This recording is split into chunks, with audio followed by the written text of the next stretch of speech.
What's up, everybody? Just grooving over here. About to pop on another Dan. We got Another two. Dan. That's what my mom calls me.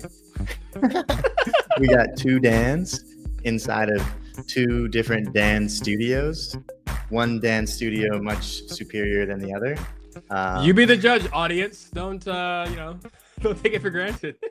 Well, there'll be something really cool on this blank wall. It's a blank canvas. We can Yeah, get yeah. creative with this. Unlimited potential. So why not? Why not? Yeah, exactly. Well, welcome everybody. Super, super stoked to have everyone tuned in here. This is Community with Co-Unity. So we've been having a variety of different guests on, all with different expertises from different projects, from different backgrounds.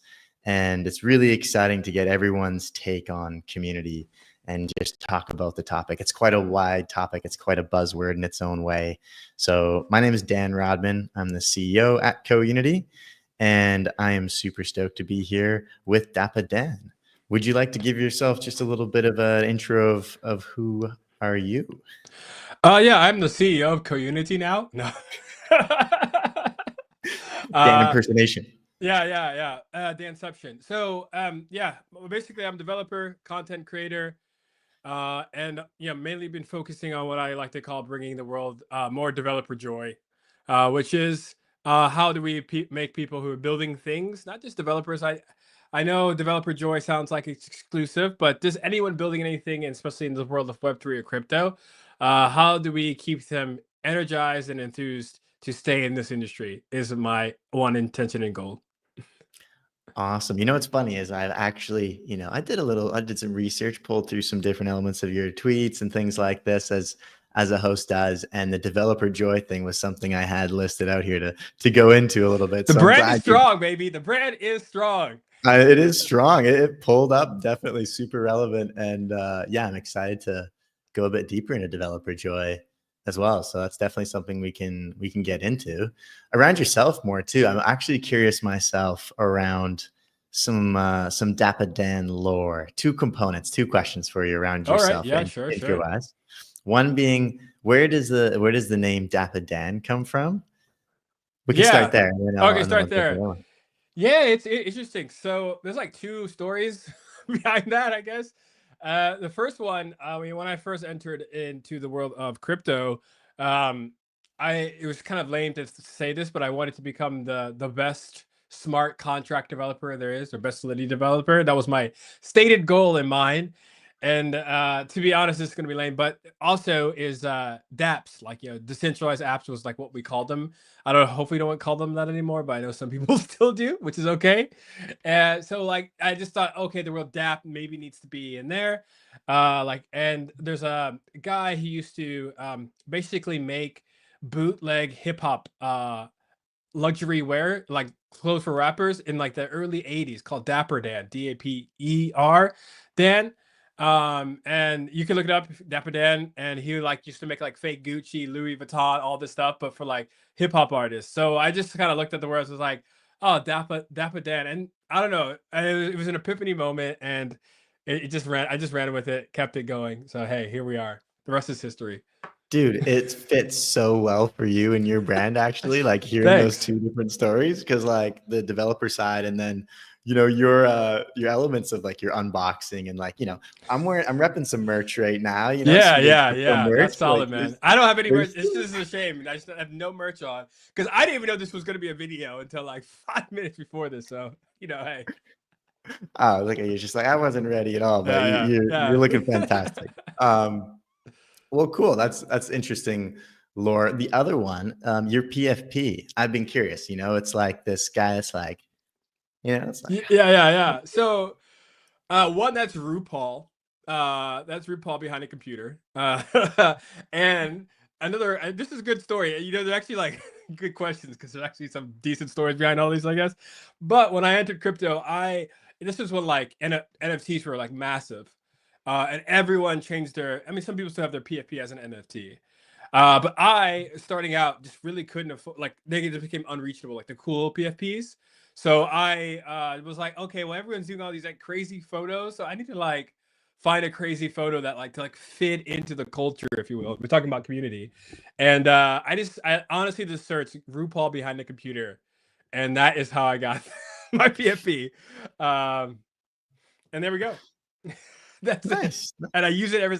I'm never gonna change it. I mean, you can quote me. I'm never gonna change it, but I don't know, maybe something.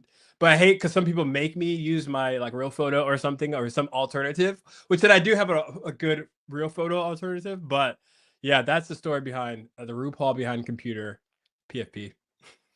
No, that's super fascinating, and it's interesting because I've often thought a little bit about what how do you choose your PFP? Like, what's a good PFP? I feel like my PFP, I switched a little while ago to me like speaking on stage at Eat Denver and trying to like have an element of reputation side things, but then Yeah, it's like yeah, cringe too. You're like, is this too LinkedIn? For yeah. Twitter. LinkedIn. I Is was gonna this say that's a LinkedIn. Save that for the LinkedIn. That's right.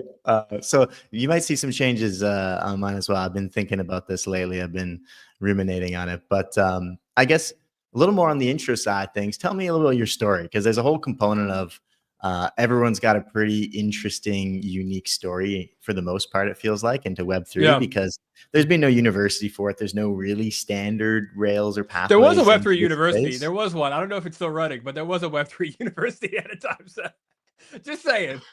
Yeah, I think Punk, one of the punks, Punk 647, he did something with. There was one Yeah, in New York. There's everyone little on the Rams are like components, doing stuff like that. little But sprinkle components, but yeah, what's your yeah. story? Yeah, so I worked as a developer in fintech, and you might say, "Oh, okay, that makes sense. Like, fintech, there's finance. You just probably saw the insides of the finance machine and said there's nothing there, and you want to reinvent finance." And that's definitely not my story. Um, but mainly, I got into it largely because first I thought crypto was only for like quants and like real smart. Like, I mean, like these people are they understand everything about this whole system. But one time I heard this on a podcast, actually, this guy, Nader Diabit, who's he was the founder of Developer DAO, and now he's like, doing stuff with Eigenlayer. He was on I think it was just a JavaScript podcast, and he was just talking about smart contracts and what they are, why they would be kind of important. And then he was going to start this, like, what I was thought was like a club called Developer DAO, and everyone should join. And I had no idea about the space other than from the podcast itself. But this again was when I guess like around 2019, so things were starting to bubble up and like heat up, and I was like, okay, I want to be involved, and if I want to be involved, I guess joining Developer DAO if I'm a developer is like the best place to start. So like I basically speed ran through onboarding to crypto because you had to mint an NFT, and back then was like super expensive mint NFTs, super non-intuitive. Some people say it's still non-intuitive, but it definitely was back then. But I felt like I thought it was gonna be like a sneaker drop, like if you're all these sneakerheads out there that would be like when a new sneaker comes out, then like they sell it like this. So I was like, oh my god, this NFT is gonna come out, and everyone's just gonna grab it because there was like a limited amount at that time.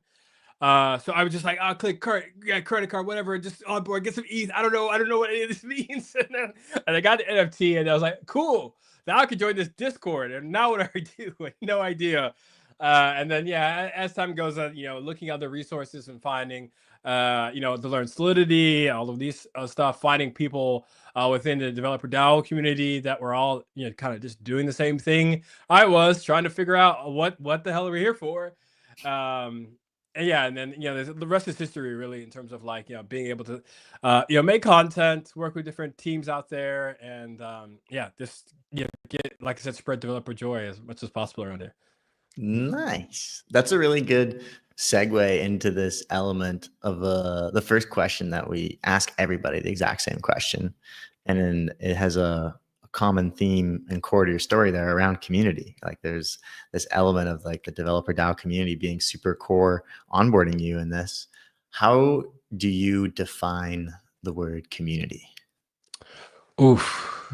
I mean, I watched one of these. I should have been prepared for this question. I mean, a community, I guess, is just like shared experience, or shared values. So something that's like tying people together. I think as humans, and this is gonna, I guess we're gonna get real deep, real fast on this, but like as humans, right? We all go through life basically alone until you get like a family. You start with a family and all that stuff, but like you have a lot of time just like sorting yourself out.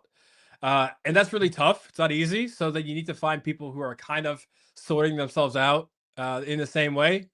And I think that's what community is. So, sometimes people sort themselves out because they, like a technology, or they're like a sports team, or they're like, they're just sorting themselves out. And so you're just finding people who are also sorting themselves out in the same way.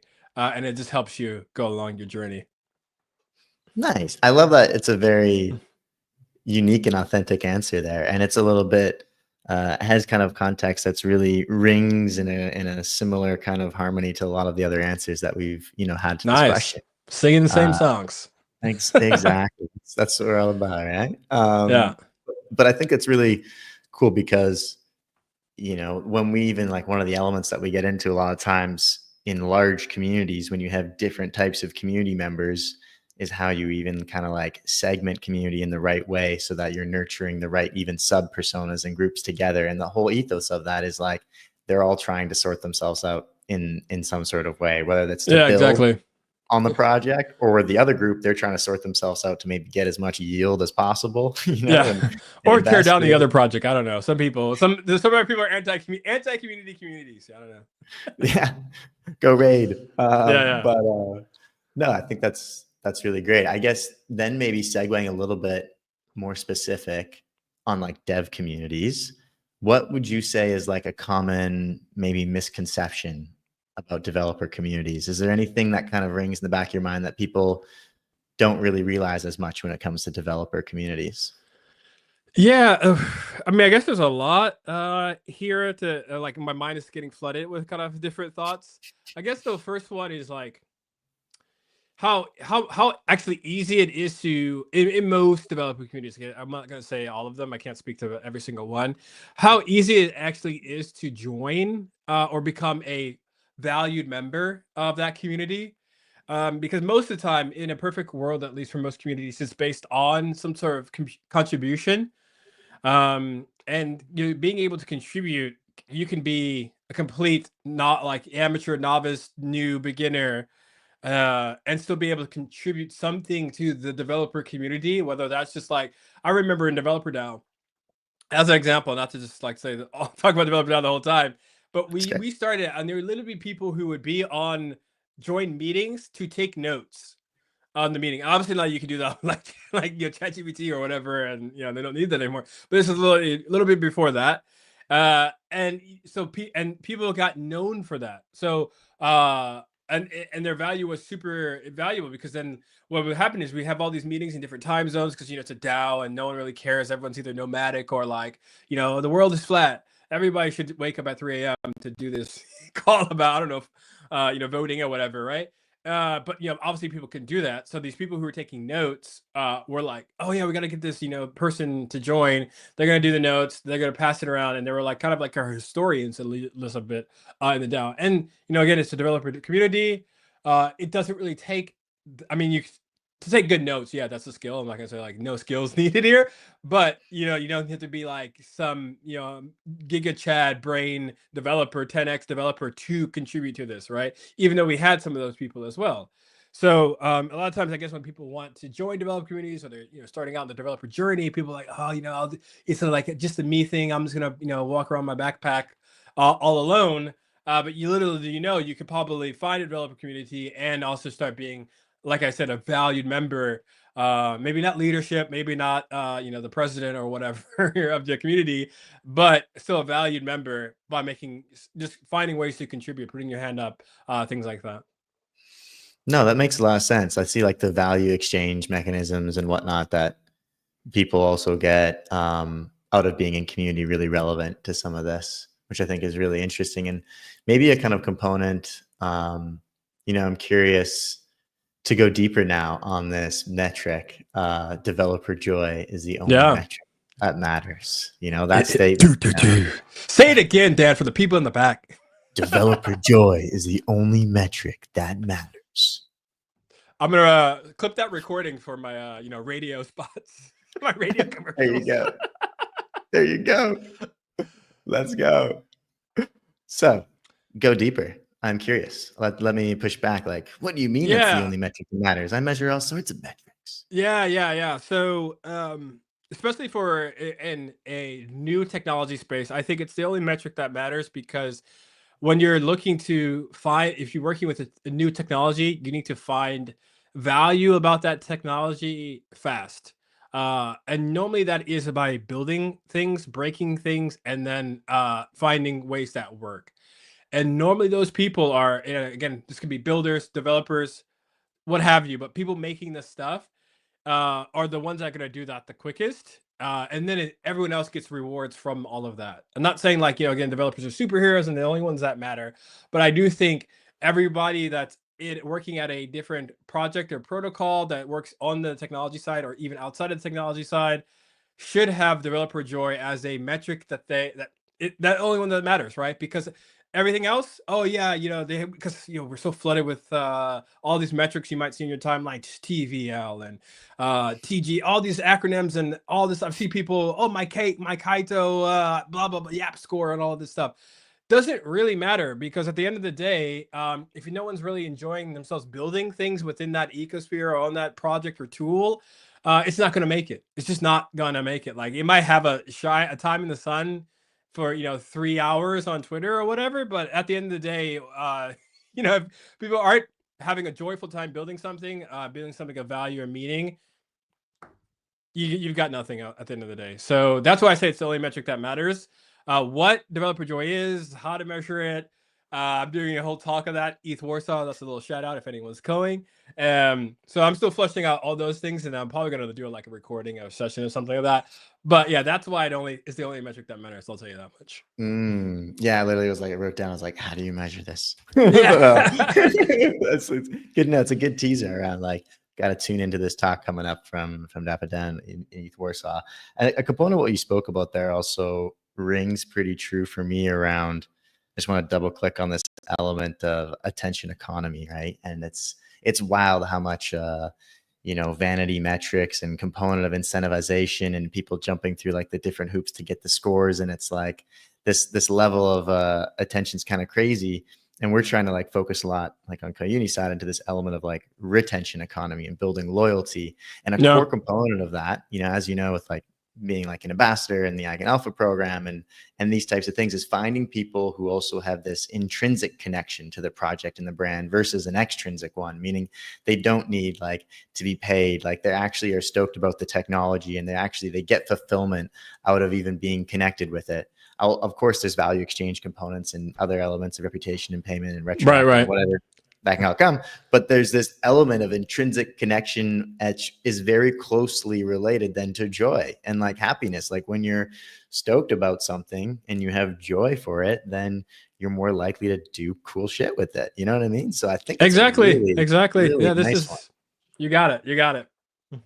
Yeah. But yeah, so really thank you for going a little bit deeper on it, and it's a great I'm hooked, man. I'm gonna be keeping my eyes peeled for the content on the I'm gonna try to make developer joy swag someday. I needed to like get that going. So maybe Dev Connect, I don't know, you might see me some Dev Connect shirts or swag given out. I don't know, we'll see. I gotta need to do some sort of partnership. So if anyone's watching that's in a swag factory or whatever, like I need to get that going for sure. Yeah, definitely. Yeah, you have to say me one. I'll wear it on the podcast the next like. Oh yeah, there you go. I'll be like, it's all about the developer joy. Yeah. Well, sweet. Speaking of joy, then curious on what are you enjoying right now? What are you working on? What are you excited about? The element of video kind of content versus also development and hackathon involvements. Like, where are you at in that space? What's going on in DappaDan's world over the next little while? Yeah, I guess two big things. So one, this sounds really vain, but building the studio, which you see in the back here, it does look really organized in this very corner shot here, but there's a lot of boxes and things still going on.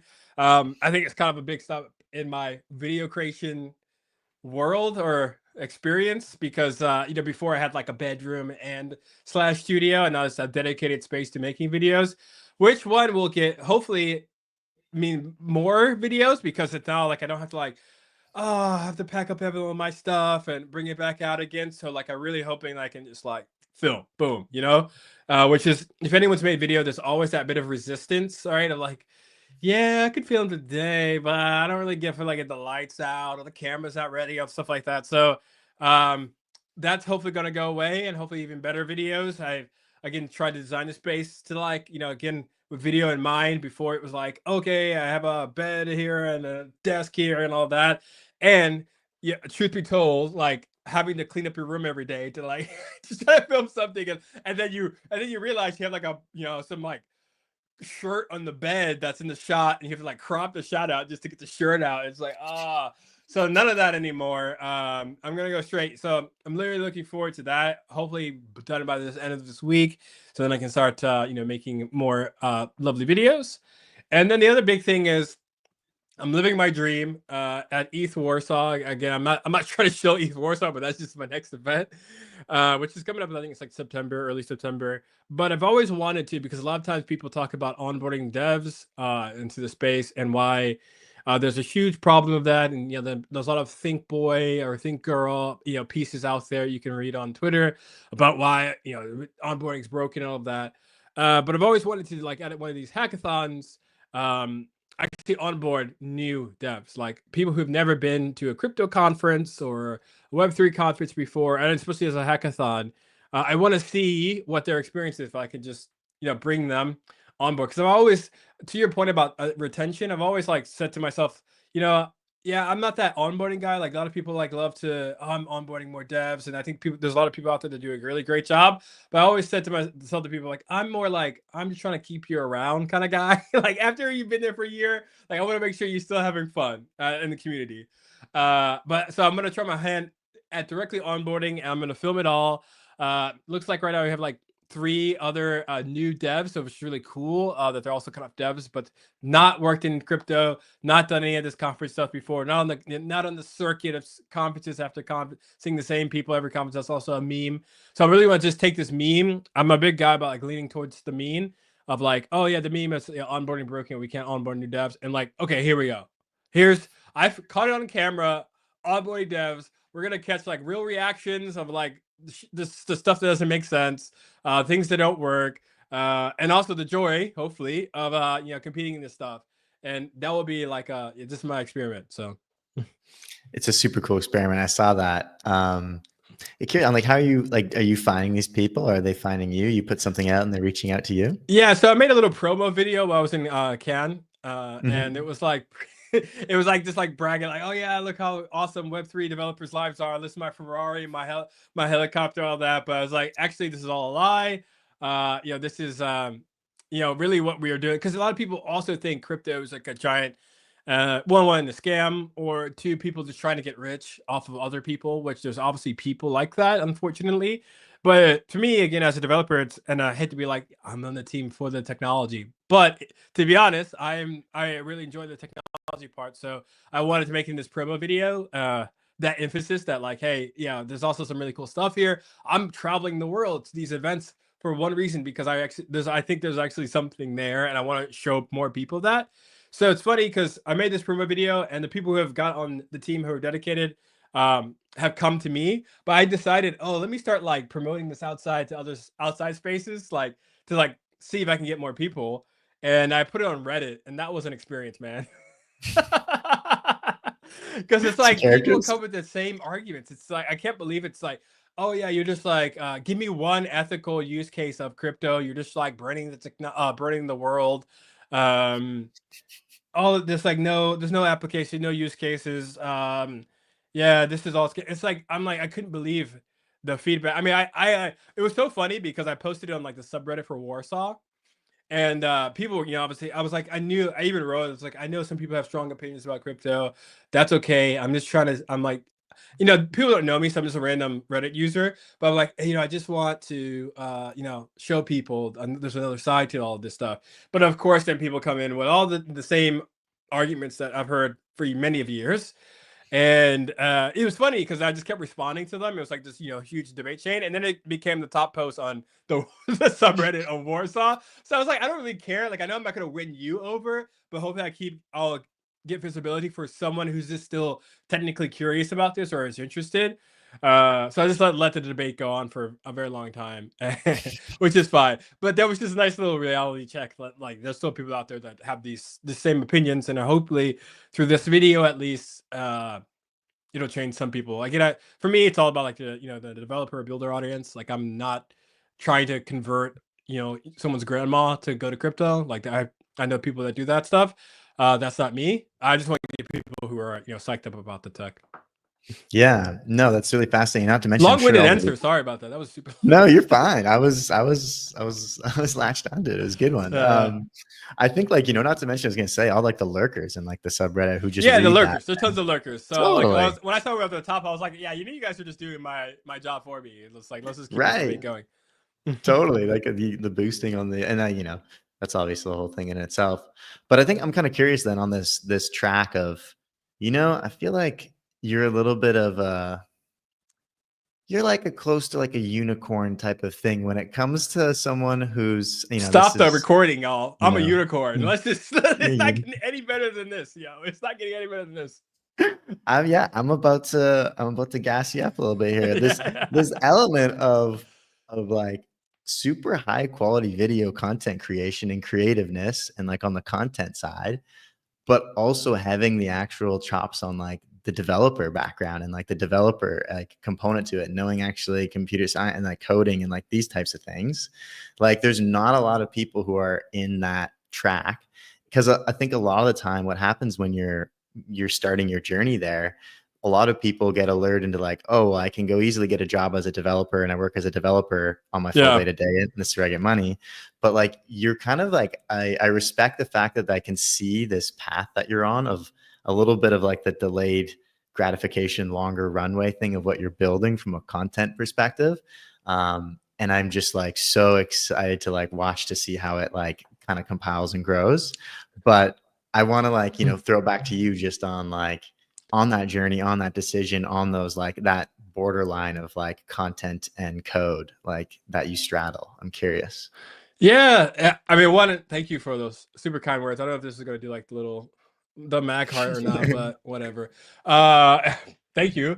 Yeah, so I think to your point, right, I do feel like it is a bit of a different path, but I also think that like if you look at, there's all the people like me that are outside of Web3, and I do think there needs to be more. It sounds really conceited, but there needs to be more of me, or more types of people like me, because right now I think, and I'm super fortunate, right, to be at this time where it's like, it's all about like, you can really build a lot of cool stuff without again, without anyone's permission, without anyone stopping you, without having to have super major funding. So for me, this whole like being able to build and also be able to make content, they kind of go hand in hand. I like, some days I'm like, maybe I can just go back to being like the anonymous. I was like an anonymous for a while. Maybe I can go just go back to doing that. And then I was like, oh, and then I wake up the next day like, oh, but I have this great video idea, so I can't not do it. So yeah, I think I'm trying to lean even in more so into like, yeah, I think there's a lot of people that are really good at like explaining some of the technical concepts, and I think we need a lot of that. And I also think we need even more people inspiring people to build. Again, if I look at the experiences that I've had through this subreddit, right, of like, yeah, but there's nothing there. There's no use case. It's all unethical and blah blah blah. And then like, even when I show them like, oh, look at these things that are preserving users' privacy. Oh, well, that's not crypto. Crypto is only about the public ledger, and it's like, what? Like, you're just moving the goalposts around. But if I show them like a really fun, engaging video of me building something that is a privacy preserving app, or what I'm really trying to focus on now as I build this studio, my new like thesis is like, how do I take parts of internet culture or internet news and then relate that to how crypto could solve that sort of thing. And I'll give you allow me to rant. Are you gonna give me time to rant, or okay? Rant away. Is that, and I'm using this as site therapy session, so you can give me any feedback. But there's a lot of I'll like send the bill later. Yeah. There's like different things happening in the world of the internet that again crypto could benefit from. So I'll give you some examples. So there's this thing, I don't know if you heard about the T app. T app. Have you heard of that? I don't know. Go to YouTube now. You can look it up now. Look, just put T app. So basically, T app was this app that came online not too long ago, maybe like a month ago, and basically allows women to rate men that they're dating. And it was a women only social network to kind of show red flags to men that they've dated or dated before. And so that it was like, spilling the tea, like gossip app. So what happened was that since people had to verify that they're female, they had to I think they had to take like selfies and send their IDs and all that stuff. The app got hacked. So then not only, and because obviously people were like, mainly guys were like, oh, I want to know if I'm on this app. So I think it was like a target in itself to like try to find out what's going on in this app, because it grew in popularity really fast, went viral. So then people's details got out. It was it was a relatively simple hack, and then I think that app was like now completely exploded. But let's say in the world of crypto, right, we have things like ZK where you can provide a proof that you are a man, you're Dan, you're somewhere or whatever, like all these identity things, and not actually have to have that stored in a database somewhere to be hacked. And you can do that relatively simple as a privacy preserving thing, right? So why not? And this is what I'm working on as a preview to some of the videos and video types I'm coming out with.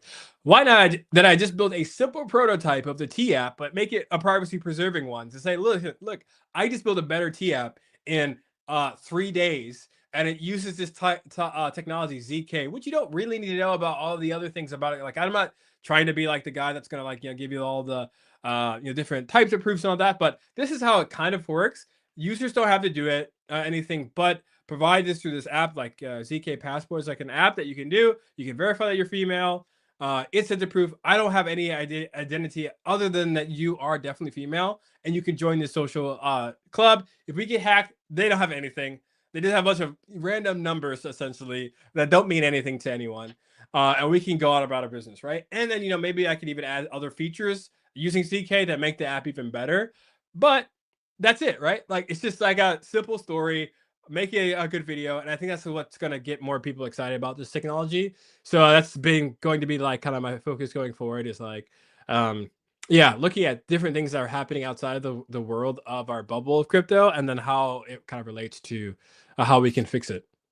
That makes a ton of sense. I love the idea and the ethos of it. It's a little bit of this blend of, trend surfing in a certain sense and picking Trend up what's surf, I never happening. heard of that, but I like that. I like trend surfing. Yeah, Yeah, like, when I'm trying trends to trend surf. Yeah, so you're doing a little bit of like the trend surfing element on like taking kind of what already has momentum, what's like has this buzz about it, and then also weaving it into an aspect of education on how it can actually be interpreted from a Web3 perspective.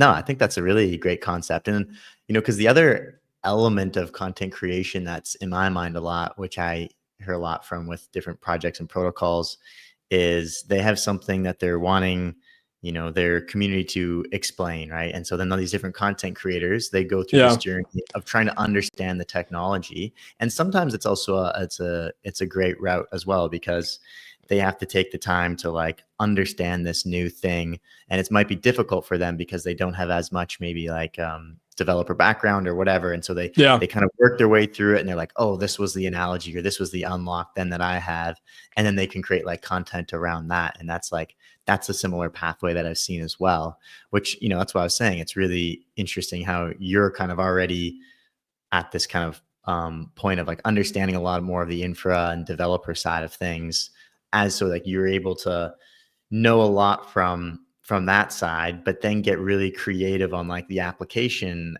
element, and educating on, like I said, like the different, like the T app and these different trends and things on how something could actually be built. And then even beyond that, like you might actually just like, knock out an actual, MVP. Why not, right? In 3 days. Yeah, just like, go ship it, Yeah. Which is really cool. So I think like it's interesting, these different journeys and kind of components to it, right? But yeah, I think one of the other questions that I had for you, I've got my little notes here, was around like, what do you see right now with challenges in the space for Web3 devs? Like, would you say an element, you're saying not necessarily directly onboarding, but making sure they're still, happy? Like, is this something around like burnout, or is it more inclusivity? And like, how can the power of community kind of help them? Like, what do you see? Yeah, I think it's like when I first started in 2019, I would say, and I think this is kind of a direct correlation between developer growth, and that is like obviously like just job opportunities. Um, I think there was a lot of different projects and protocols that you could relatively get easily, not easily employed, but relatively, if you were really worked hard, kind of built some things in public, you could actually get a job, a job, not just like working a few. I mean, there's a few people. I think that was where the most lucrative. It was like some developers are working on like 6 different projects at a time, and then like just writing the smart contracts and deploying and all that. And I think those people you don't see anymore because they're living on their yachts now or the private islands. And there are some people like that that literally just made generational wealth just from being a developer. And again, they had no interest of staying around anymore, which is completely okay. Like, get your bag and live your life. And I think those opportunities are fewer, and also the job opportunities. And this is just me kind of as a feeling. I don't know. Someone that's like working in the recruitment space could probably know exactly if that was true or not.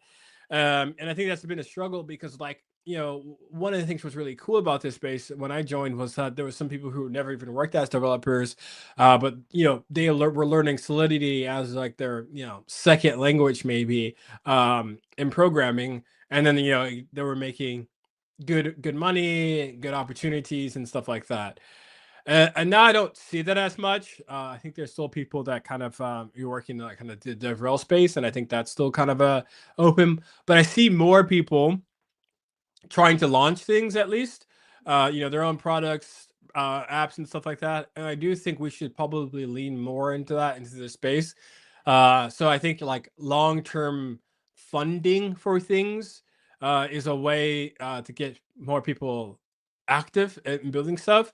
And I think that there's a whole when I say that, I know there's tons of people have lots of opinions on that, on like, yeah, but they fund and then they don't build, they don't get the product market fit and all of this stuff. But at the end of the day, I do think if you continue to do it as much, or fine tune that for whatever your community is, you're probably going to find a few good projects, and then those people can then cross pollinate, whether they're hiring devs from failed projects or whatever.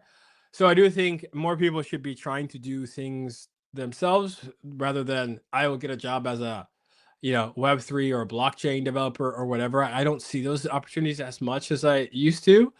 And I do think that's probably hurt a lot of people in terms of when they, just get started, and then do build some expertise around certain things, or at least say, a CV around, maybe not like a professional CV, right? They're just like deploying and building their own fun projects. But I do think we should then try to get people across that bridge from fun project to something serious. And I think money is obviously a big thing, but then also expertise in other areas other than development. So like marketing and PR and community as well, right? And I do think people should be able to find those resources to help them along that journey much easier than they do now. Which I don't think, like, you're right. I don't know if, like I said, I mean, I know people that, just from experience of being in this industry and working with marketers as a content creator, I know, oh, here's marketing people I can ask for advice. But if I were just a new developer in the space, I wouldn't have any idea where to find that. And, I wouldn't say that you could do that in other industries, right? Like, it's not like, I'm doing a fintech. I know all the fintech marketers that will, give me their time of day to assist me. But I do think something's unique about this industry as a whole, that we should definitely have outlets or ways to find expertise to support people launching new things. Mm-hmm. No, that makes a ton of sense. It was like, oh man, there's a thought that I had. I wanted to jump on there, and I lost it. I was like, no, I was like just yapping away, and like, it was good yapping. It was good yapping for sure. I guess like one element or way to take this too is around like burnout and work-life balance, out of curiosity, like making that jump sometimes where it is something more fun, whatever, and then it jumps into like a serious thing. Yeah. And and then maybe you're participating in other communities as well and things like this, and it starts to become a really large load. What's like some of your take or advice to like keep developer joy high and Yeah. burnout low? Because I know like you had a few tweets just like, like about summer vibes and kind of fun stuff, and like chill Oh yeah. kind Yeah. of I was gonna poetry. say I've been relaxing hard lately. Like I've been a professional relaxer for the past month, I guess. After Canada I things, need I to take some basically, notes. yeah, I basically shut all systems down. But I shut all systems down because then on the reboot I want to make sure that the like that plug in your computer, plug off, plug out, plug. Can you help me here? Plug in and out your computer, plug out. I don't know, whatever. Plug it. Have you tried to plug it in? Unplug. Yeah, unplug your computer. I do. This is gonna sound super dumb and techie, but like we are computers in a sense, right? We have all of these. We have a lot of machinery, and natural machinery, but it's machinery in a sense, and especially the brain is and a computer in itself. So sometimes you do need to unplug.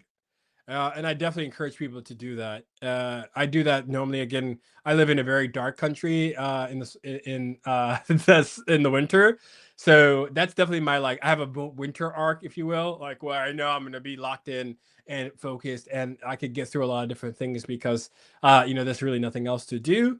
But when the summer comes and the sun, I need to definitely soak it in.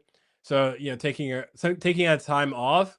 Because another thing I think when you talk about work-life balance, and especially when you're talking about like the content creation side too, and trend surfing, if you will, right? There's this constant hose of information and opinions and news and events and updates and all that stuff. And when you leave, like nothing, and you come back, it's not like you're gonna miss too much. Like you're just gonna move to the next meta or whatever that everyone's talking about. Like just hop on the wave. There's another wave coming almost immediately after. So I felt that before where I'm like, oh yeah, but I need to like, still be up on things. And now I'm just like, yeah, I'm just gonna post vacation photos because like, whatever. Like that's where I'm at right now. And if you need to find me, because that's one time I did it was like I fully unplugged, no social, no Twitter, all this stuff.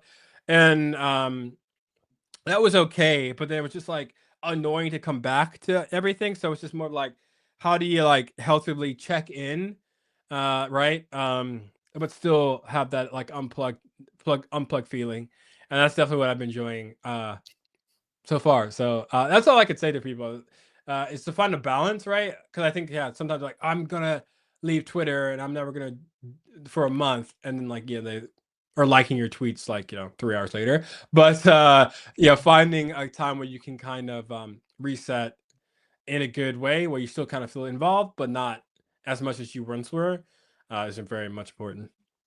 Yeah, finding those efficiencies, almost looking at like taking a bit of a scalpel to like, what's not really serving me and really the part bogging me down that I could do with, addressing in some sort of way, right?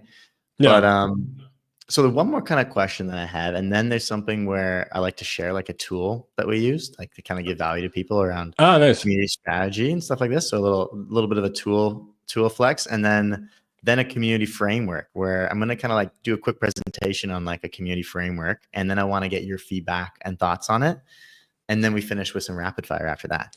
So just a little bit of mapping out of what's kind of coming here. If you tuned in, so the last kind of question here before we move to sharing some of the tool and framework is around looping back a little bit on your unicornness, if that's a word. Oh, lovely. Yeah, my favorite topic. The way that my new favorite topic. The way you straddle this mountain of content and code. I studied, I've reverse engineered lots of different programs, and this is on the ambassador program front. And Chainlink, for example, I thought it was really interesting how they have a pretty clear two-pronged pathway to their ambassador community programs, being developer expert, which is like the one way you can go, where you can become like more of a mentor and developer like helper in these different ways. Yeah. And then there's community advocate, which is then more of like the content inside like this. And then I'm just thinking about you, and I was like, man, like DappaDan be going down. I'd be like that meme where the like the 2-button meme or whatever. Like, yeah, the 2-button. Yeah, you'd be like, split right in half, and then like looping that element also with your experience. We're working together quite a bit on the Eigen Alpha program and your experience there. I'd love to overall just kind of hear your thoughts, on ambassador programs in general in the space, and any sort of like things that kind of come to mind around ambassador programs, your experience, how you think they should be run differently, or what you like about them, what you don't like about them. I'm curious just on your overall perspective. Yeah, I do think to the point of like what you were. I think it was like all the way back to the first question, or no, it was like when you asked about the developer communities, right? And I said, one of the misconceptions is like the barrier to actually becoming a contributing member is not as high as people think. And I do think what is nice about ambassador programs is that they give even more of a visibility to for people to say, "Oh, I can join this community, and I will, uh, not get told, but like basically have a guiding strategy, guiding feeling, guiding light, I guess, on being able to contribute to the community, right? Because you either see other people doing stuff and you just say, I'll just do something similar, or it's like depending on the program, right? Some people will say like, hey, we would like you to join the Discord and answer some questions or whatever, right? Like there's this clear pathways to people to feeling that they're making a valuable contribution. I think that's a really good way, good thing for people, especially when they're starting out, because then again they can feel a part of it. And I don't want to give like leaning into things, but I see like things like base, for example, like their community, like they have like all these little sub communities within their communities based on location or what the technology they like and gaming or whatever, right? And I think that's really good, especially when we're talking about like location, right? It's like people just like, well, I live in this country, so and to Eigen's point, right? I see a lot of people doing a lot of in-person stuff and in Turkey. And I think something in like Indonesia or something like that. That's really cool, right? Because then it's just people, whoever, if you just live there, you can get excited about it, you can contribute. So I think that's what they're really good at. I think where it's falls apart for me, again, as someone that's experienced and already feeling a part about different things, is then like how do you help me manage being a part of different communities, basically, right? Because like I always tell people like, yeah, I can give you a part of me, but I can't give you the whole thing. Like nobody gets the whole thing. No one gets the whole DappaDan. It's never gonna happen. Like that's because part of it's like for me as just a content creator as well. Like I want to have that sense of autonomy. Like I don't want to be like I'm only gonna talk about blank protocol all day every day. That's it. No, nothing else exists. Like if I want to do that, then you could just hire me and then pay me heaps of money, and then I will just do that. But I don't will never do that because I will never have that. That's not joy for me to talk about. Like I'll talk about when it's a good technology. I'll talk about it when there's a good story or when you'll release some things. So I think ambassador programs need to improve on that because they'll obviously get a lot of value if they get people, say people like me, but people that are just experienced, because then you will help cross pollinate and grow your ambassador programs if they see people actively contributing to that. So I don't know. I don't have any answers on exactly how they do that, but that's I think feedback on ambassador programs, especially in this industry, is that like, yeah, you're great at onboarding newer people, but how do you get people who are more established or experienced? How do you tailor a program to them that they're not feeling like they're either shilling the thing because they're a part of a program, and also getting some value back from the program because maybe they don't need to have just general networking or opportunities because they maybe can do that themselves. So Nice. No, really interesting. I like the thoughts and the kind of connective tissue that you brought in there around, what are the different other kind of communities? How can there be more cross-pollination elements in different ways and still like more value exchange aspects depending on where you are in your journey, whether you are earlier and just like open to pushing it. I think like they're really great fits for people like you, with high agency, like you're not, agency, that's a good word. Yeah, that's the word. Yeah. Like I'm you're gonna you're change not, my Twitter like biography. I'm a high agency unicorn. That's what I'm gonna say. there you go. Nice. So this next thing, I was just going to pop up, and actually I'm going to throw my screen up on here and show this tool that is actually become more of like an embedded partner with us, which is great. We use them a lot with different projects, and we've done some custom stuff now together with them. So I think it's nice to give them a little shout out. None of this is sponsored, by the way. When I share any of this, we're not on the level of sponsorship or anything from that's right. One day, never say never. Yeah, right. Never say never. Yeah.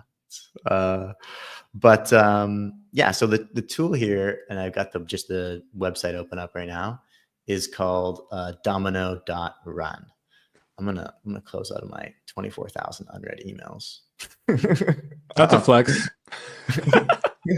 Not the right type of flex. No. Yeah. Remind me never to email you, by the way. Yeah, don't email me, guys. Back to Domino. So this is a cool project, and the reason why I always try and pick like a tool or something that feels like it could be somewhat relevant to the guest. And there's a component that I think is neat that Domino can do with integrating verification on GitHub into any other questing platform. So you can think of them as like a Zapier, or like for Web3 questing. So they plug in with Galaxy, with Zeely, with Chasm, with Layer 3, like other questing platforms that we use quite a bit, and they can add extra verification flows. So you can kind of see here, like whether it's on Twitter or whether it's something, like I said, I think they've got stuff with GitHub. You can add a little bit of extra kind of custom verification. So someone's GitHub account has to be older than a certain amount of years, or have a certain amount of lines of code or commits or whatever. Cool. And you could bake that into like another kind of questing platform flow, especially, for example, if you're going to do anything on this element. I don't know if it makes as much sense for developers with Zeely or Galaxy or whatever, because it's a highly kind of farmed space. But you could potentially add in some of these extra verification flows and get a lot more authentic kind of people who do get through that step with it. Nice. That's really cool. Yeah, I thought I would share. I thought you might find that kind of neat. And then, bada bing, bada boom, getting over to this framework, which I'd like to talk a little bit about. So this is the Orbit model. And this was developed by Patrick Woods, who was the CEO and founder of Orbit.love, which actually got acquired by Postman. I'm not sure if you're familiar with the platform, but it was kind of like Postman, not Orbit.love. Yeah, so Postman acquired them and they ended up retiring the tool. It's kind of like a developer relationship manager, like community relationship manager-esque type of thing. And really, really cool platform. And he's got some really, really good concepts on community. And he had this first kind of core ethos more for like a Web2 audience of like GTC, which I like really took a lot of inspiration from, and have taken that, and pushed it to different kind of spaces and different ways for Web3.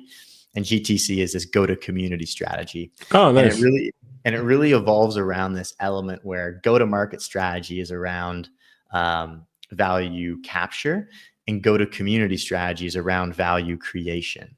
And so the difference there is like value capture is more of that attention economy, is more of like fishing. You're going out and you're trying to like get this attention from people, versus value creation is like, how do you design and make like a watering hole and make something so when people get there, there's advocacy, there's loyalty. I'm sure there's a lot of developer joy around this watering hole. These are the things that we like see a lot, right?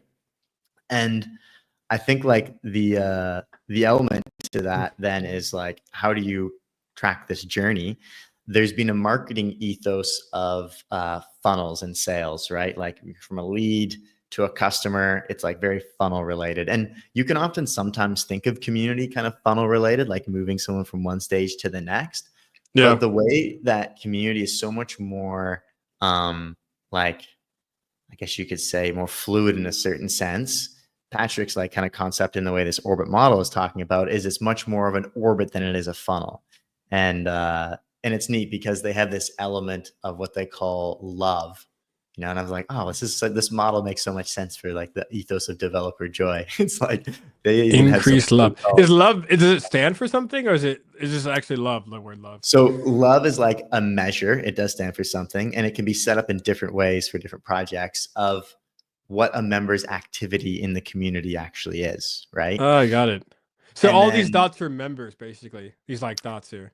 Yeah, and like they're in different spaces. They may be like out in like the fourth kind of orbit, which is they've just discovered you. Maybe they like followed you, or they starred, like a repo on GitHub, or maybe they just followed you on Twitter, or they've heard about you and they're like kind of aware, right? They're in that kind of outer orbit, kind of like checking you out. And then they might move into maybe starting to participate. Like this is starting the onboarding experience. They're starting to kind of learn a little bit more, right? And then maybe they actually move to your point, like, actually contributing, like in, developer DAO or whatever, for example, like actually starting to like help them vote on things and, shape the community itself on these things. And then finally, maybe they get into the very kind of core orbit, the first kind of inner radius, which is like literally helping shape the whole community itself and like advocacy and spreading the word about it and all these different things, right?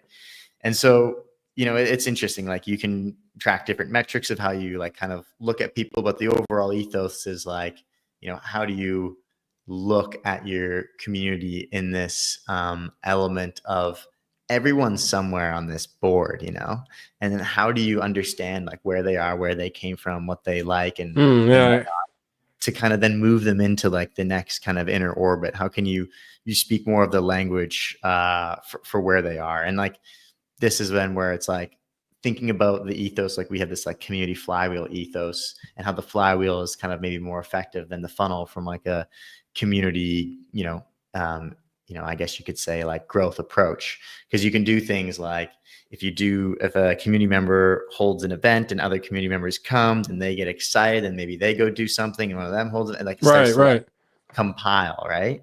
Versus sometimes elements of like the straight direct marketing approaches like advertisement or whatever, it's like more of a individual one-off versus like a compounding effect that you can kind of get with the power of community, right? So I thought overall this was like just an interesting framework to pull up because of the whole element, how they talk about love being this activity, and then you want to increase your gravity, right? Which is how you I see. The pull in, center, which is the center of gravity, right? So I thought like I would just pull it open and then get like maybe your and there's like what's rising to the top of your brain hearing me speak about this or looking at this, especially when it comes to developer communities and your experience. What kind of bubbles to the top for you?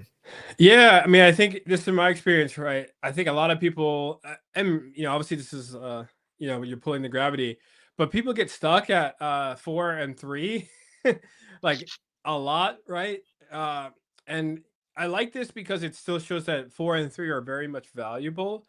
Like, I think because people write off for it, and like 4 and 3, I'm just saying, like everyone can see, but like observers and participants, right? Especially if we're going to talk about when like someone who's newer to engaging developer communities or developer marketing, they think that this is the world is for like observers and participants. So they, we have tons of people retweeting our thing and talking about our new thing, whichever, there could be bots, but whatever. Let's just say everybody is real. And then we have like, some, X amount of people go to our hackathon, and have competed in our hackathon, and then they just start all over again. They think that is the end thing. Like they put their planet or whatever, I guess their heart planet at the end of participants, and then like, all right, I don't understand why we're not getting contributors and advocates, but because they don't even have that on their radar, right? They don't even like consider that to be the next step. So this is really good. I'm actually gonna like share this around because I think this is like a huge thing because you said related to like a go-to market. I think people kind of have that what they think that looks like, at least. But the community side, people, like I said, they really get stuck on how many people are looking or observing the things that we're doing, all the devs. That's cool. And then like that's funnel for participants, and that's not necessarily participants in like building something, but just hackathons or something. And then they write it off after they've given up on that stuff. So like people really need to focus on how they can make contributors and advocates, and I really like this. Nice. No, it's great to hear that. That's also like shameless plug, but that's like where we're really like co-unity. We're really trying to like, innovate as much as possible. Like we say, innovating in community at co-unity, that like that layer of going from marketing and awareness into like retention and loyalty, the ambassador program stuff that we do, and like how we track it all and how we like optimize it all the time and how we're constantly tracking the feedback and tweaking different elements of it. It's a lot of work, but it's really interesting to see the compounded effects from it when you go backwards now and retroactively look at like, wow, 13, 14 different countries, over 1 million impressions, and just like all these different results from some of these different programs that have compounded slowly, So yeah, if you share this around, anyone's like wants any sort of questions, answered around it, or wants some more tips on stuff, feel free to send them my way. DappaDan Dev on Twitter and Twitter and YouTube. No, I'm joking. Yeah, send them to the other Dan. Yeah, this is solid. I like this a lot. Thanks for sharing. Yeah, of course. So now we're into like the last little bit of section. We're almost at the end of our time here together. I'm already getting sad thinking about the end of our. I don't have any Kleenex in this new studio, so I need to get some tissues. So bad. Yeah. So rapid fire. This is a fun time. This is where try and think as quickly as you can and come say the first thing that kind of comes to your mind. I'll try. So let's get started. One word to describe Web3 devs. Pioneering. That's a word. Pioneering. Nice. What is the most underrated tool for developer joy? Oof, underrated. YouTube is still underrated. It's still underrated. It's still not rated as enough as it should be. The first word that comes to your mind when you think of the platform Discord. Too much. That's 2 words, and that's too much words. So look, that's exactly what Discord is. Fair.